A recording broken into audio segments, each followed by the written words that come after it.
And in 1871, he was part of the Staten Island Improvement Commission, which was a group that was really thinking about how Staten Island was developing and what it would need for the future to work and be a practical place to live and work, and also be enjoyable, be pleasant, be a place where people really wanted to be.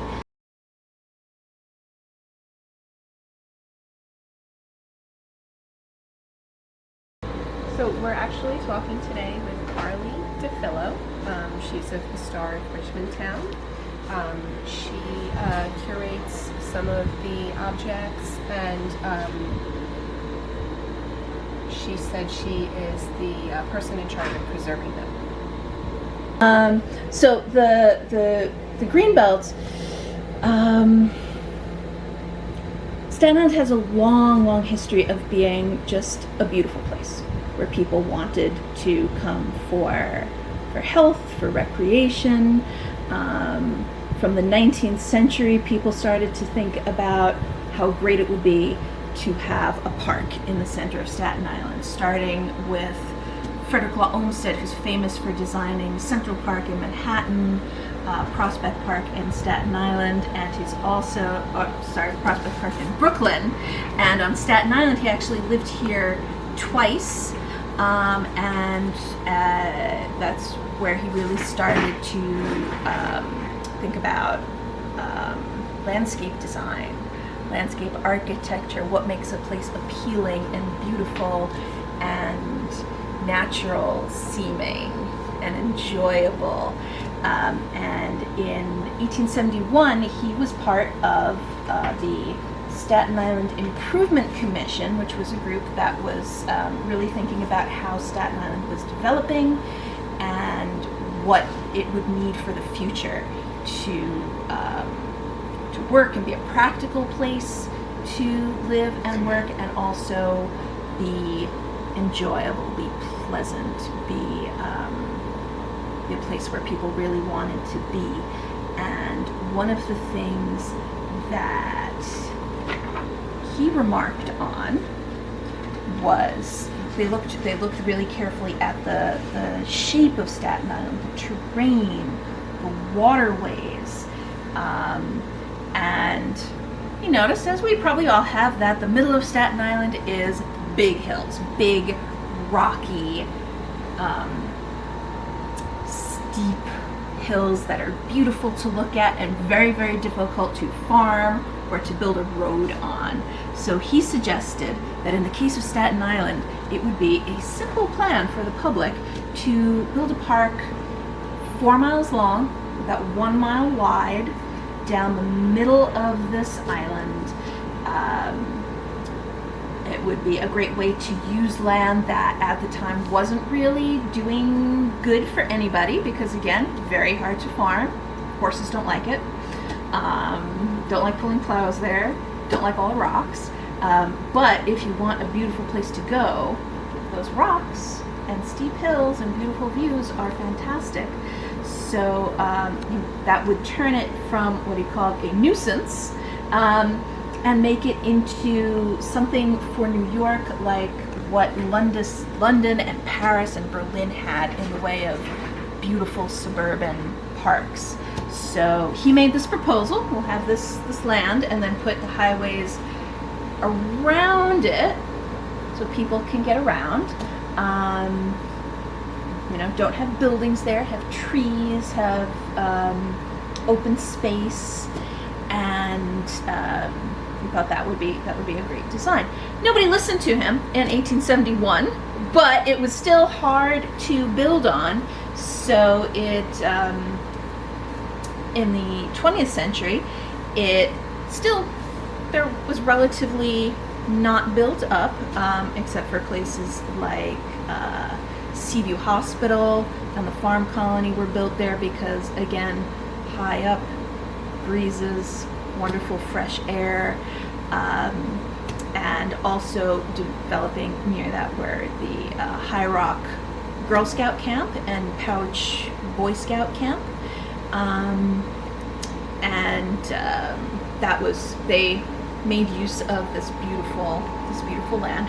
But over time, as Staten Island started to develop more and more, all of the bridges got built, including the Verrazano Narrows Bridge, suddenly made Staten Island much more accessible and easier to travel from outside the borough, and there was really a big boom in housing, in building everything that goes along with that, schools and places to shop and all that comes with. And this land in the middle of Staten Island started to appeal to developers. And at one point, the High Rock Girl Scout camp in the 1960s they were considering selling it for development. And that got a wide range of people very interested in this. The local community that wanted to have this beautiful space preserved for everybody to use. And even from outside of Staten Island, Greta Moulton was a camping advocate, and she came and she got very, very invested into this and brought a lot of passion to the effort. And that ended up with, that is now High Rock Park, the jewel of what's now the Greenbelt. So over time, that was added to, but there was also there was a lot of struggle for it.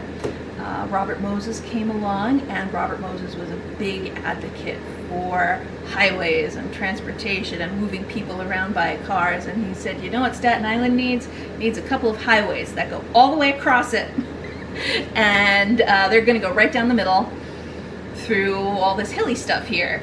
And the community rallied around that. There were several groups that were formed to really work to preserve these spaces. So bit by bit, other areas got added. And we have Willowbrook Park. We have